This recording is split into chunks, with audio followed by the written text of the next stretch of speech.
Siri Lilliesköld, an old collaborator and friend of mine from the Karolinska. She's a registered nurse, also has a master in nursing, and she's now a PhD student. And her main areas of interest is actually conceptualizing and working with the neonatal couplet care with zero separation. And she's now very much involved in the immediate parent skin-to-skin study. So please, Siri. Yes, thank you. Now let's see, I'm just going to thank you, Björn, for that introduction, and thank you for your patience. Wow, I feel quite, as always, when listening to Mandy and to parents, one feels quite humble. And I feel also very grateful to Björn for giving me the opportunity of being part of this TEG and part together with such great people. And of course, thankful for EFC and I for initiating such important work. I'm going to give you an overview and some of my thoughts on the standard case management and transition to home, which I think, given the magnitude of the other standards within this TEG, may have a risk of becoming a bit marginalized, but I hope to be able to lift it up as an important standard. So a standard that, of course, also is closely linked to the TEG follow-up and continuing care. But I think emphasis when placed within our TEG is case management as a process that really starts directly from birth and as an ongoing process during NICU care as well as beyond. And also, most importantly, case management as a collaborative process together with parents. So rather than healthcare staff planning and coordinating for the family, we are planning and coordinating with the family. And there's a big difference in what I would say such a mindset.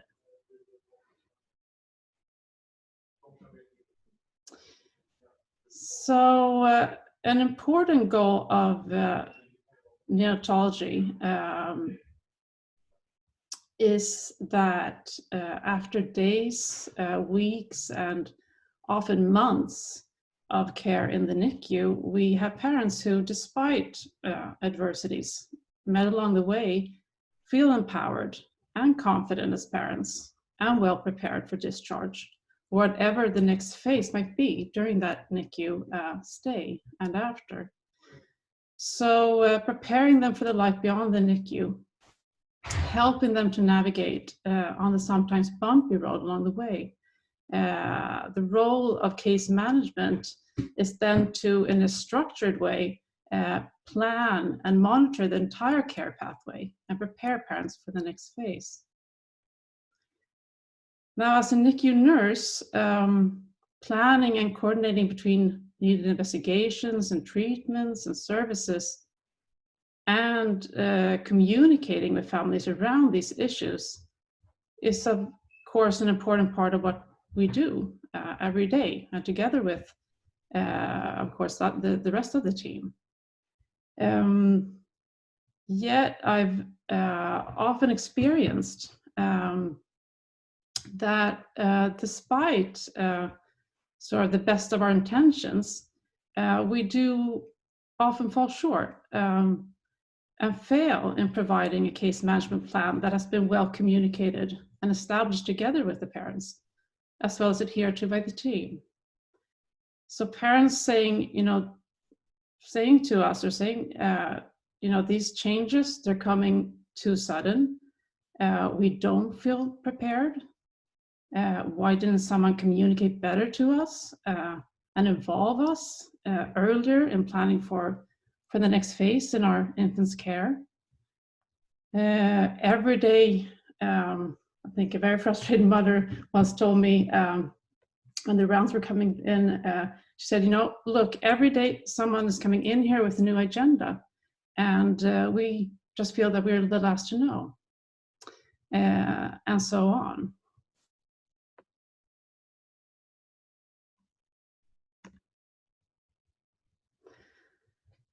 So I think it can be important that we, in our various settings, also consider what are the challenges we are facing in providing effective case management to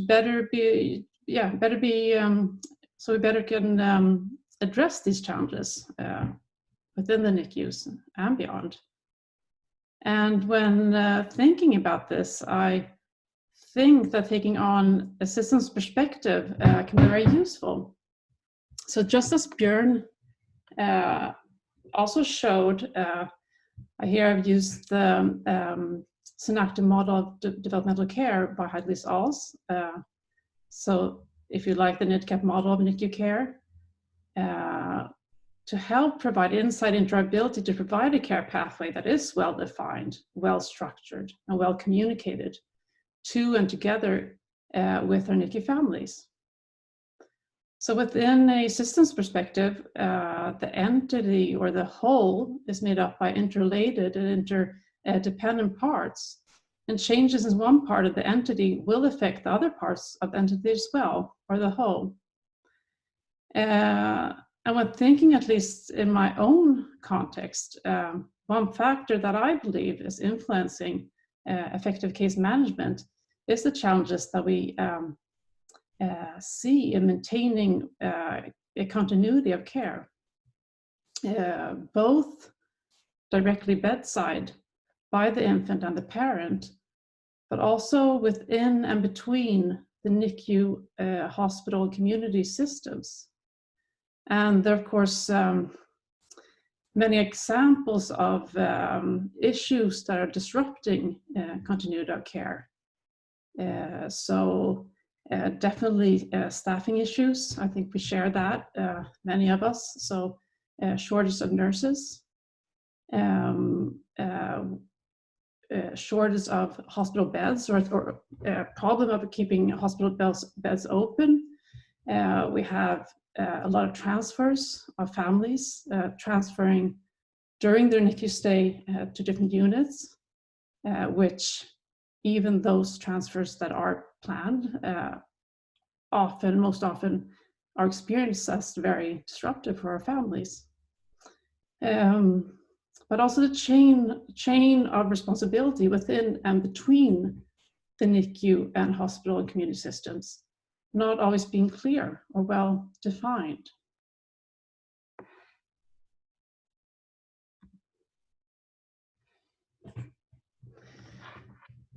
So at more macro level, case management is about the chain of care, how it's organized, the various disciplines and departments, and how they're involved in the chain of communication responsibility between them. And how does then this affect the possibility for the individual patient and family to receive a case management plan that is managed and clearly defined by the system? So putting the responsibility on the healthcare and community systems and not primarily on the parent and family. So this is a picture that of work that we did in the Stockholm region, so 2018. So mapping the current chain of care for the premature infants and its shortcomings. So it was also work that was initiated very much by the Swedish parental organization for premature infants. So the text is in Swedish, and my point is not to go through it in detail.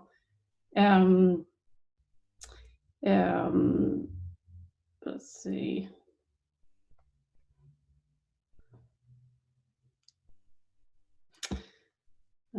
If I get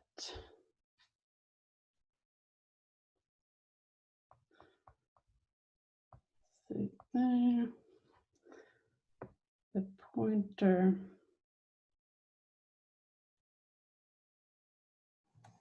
Pointer, if Your mouse is working actually, so you can use your mouse. Okay. Is it working? The red, okay, yeah. But showing you how we map the chain of care from birth, or before birth really, up to school age. So going through neonatal care, home care, the follow-up program, and up to school age. And in the blue circles, where we could identify various challenges as well as shortcomings throughout the different time points within this chain of care. And what we could see doing this mapping, that there really was an overall lack of continuity of care and standardized communication and coordination between various disciplines and entities within the system. So really putting a lot of responsibility on the parents themselves to manage and define their own case management plan, if you like. So this work could lead to recommendations on actions that could be taken to better come to terms with these shortcomings. And we also see initiatives now on a national level to improve the chain of care for premature infants.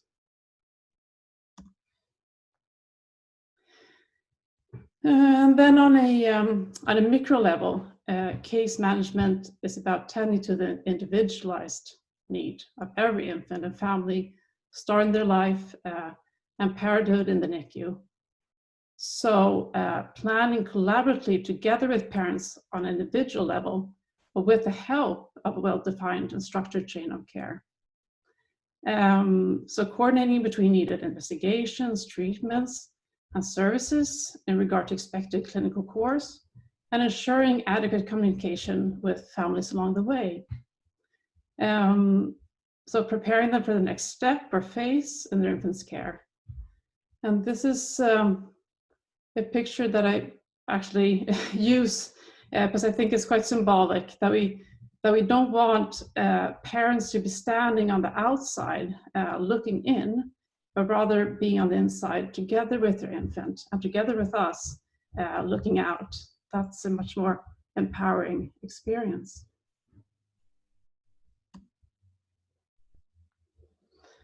So the statement of the standard says that an individual case management plan for each newborn infant is established in collaboration with parents to plan and coordinate needed investigations and procedures and ensure the acquisition of needed parental competences prior to discharge and to plan follow-up and continuing care.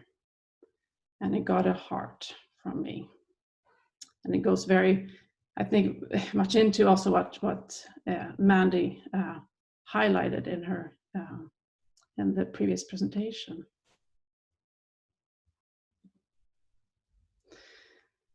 So the essential components of the standard, sort of put in my own words,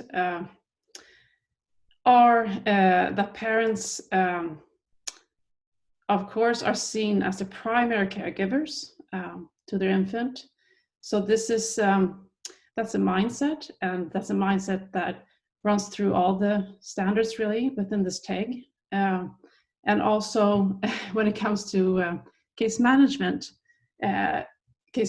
is placed within a relationship-based care.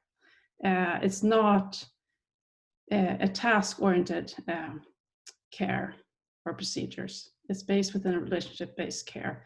And with that said, of course, planning, coordinating, and monitoring the entire care pathway is done in collaboration with parents during hospital stay and after discharge. Planning and preparing parents for discharge begins around the time of birth. So it's about early parental involvement. And case management is always an individualized process. aimed to meet the specific needs of the infant and family, but with the help of a well-defined structure to lean back on.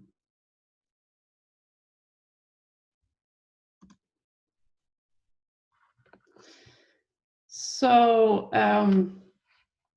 what steps can be taken within the neonatal unit to ensure unit guidelines on and implementation of case management and transition to home? As Silke pointed out, we all have our have different places from where we start, so we have to look at where we're at in our own setting. And the standards, as also been shown, show steps, both initial steps and further development. But one place to start is to designate a unit discharge planning group or a discharge planning nurse, with the aim to develop a structured discharge planning education program, and that this is clearly communicated to the parents. To together with parents, create and regularly update an individual case management plan throughout the NICU stay, to provide ongoing and structured conversations about the infant's needs and development, and a way to do that could be to bring in and start with family-centered rounds in the NICU, which this picture shows. It's a picture from Danderyd Hospital at Karolinska. So doing the rounds together with the parents collaboratively is a way to have an ongoing and structured conversation about the infant's needs and the parents' and families' needs. To support parents in the acquisition of needed parental competencies prior to discharge. So preparing them for the next step, whatever that next step might be. And there, I think we probably have many examples of tools or checklists to use together with parents. To empower staff with the knowledge to be able to support parents in how they can interpret their child. So discussing the infant signals with parents and how they can interpret their child's behavior. And providing post-discharge family support. Could be peer-to-peer support, maybe a helpline, 24/7 helpline, and or a home care program.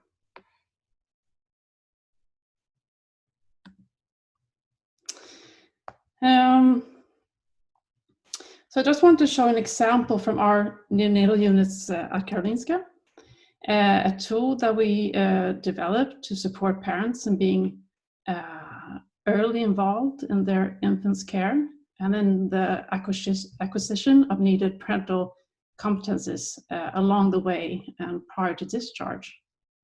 So it's a chart that parents can fill in together with staff to better understand sort of the level of support that they might need at any given moment, and how the support can best be provided by the staff. So in the left column is described various caring procedures that parents can be involved in at an early stage in the NICU, and then different ways of receiving support from the staff. So for example, taking the baby's temperature, nappy change, tube feeding, skin contact, weighing the baby, bathing, breastfeeding.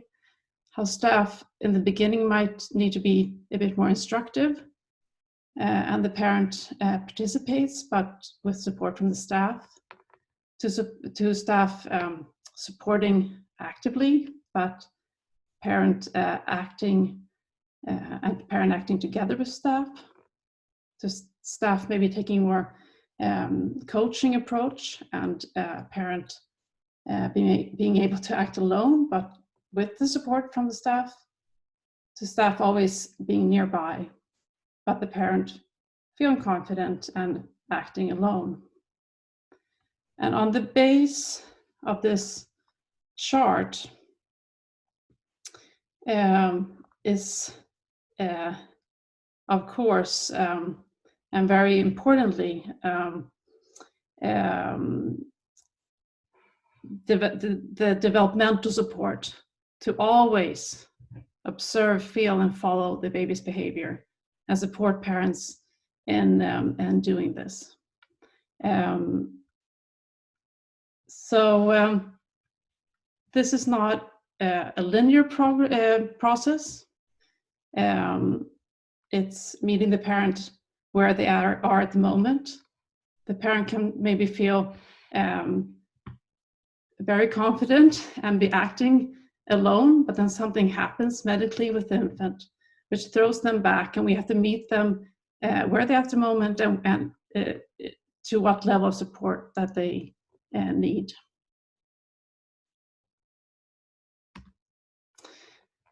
And the standard also emphasis that a very good way of supporting a smooth transition to home from the hospital is through home care.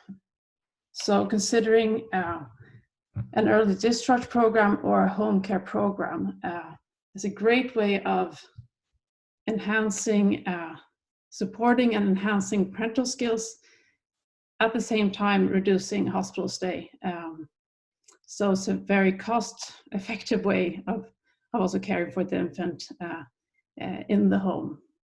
And we have, at Karolinska, we're very proud of that program. We can care for almost half of our patients are cared for at home, where they have home visits by nurses 2-3 times per week, and access to the unit after discharge if readmission is needed. And this becomes a very good link between hospital care and community care services or child healthcare services. So yes, thank you. Thank you so much, Siri. It's I'm very grateful that you took a very systemic approach in your presentation, and even if that slide was in Swedish, I'm not sure it was clearer to me than to the others that don't speak Swedish, because I think with all these small circles and all the stakeholders involved, you can understand that parents become confused. So I think that work is enormously important. Thank you so much for this.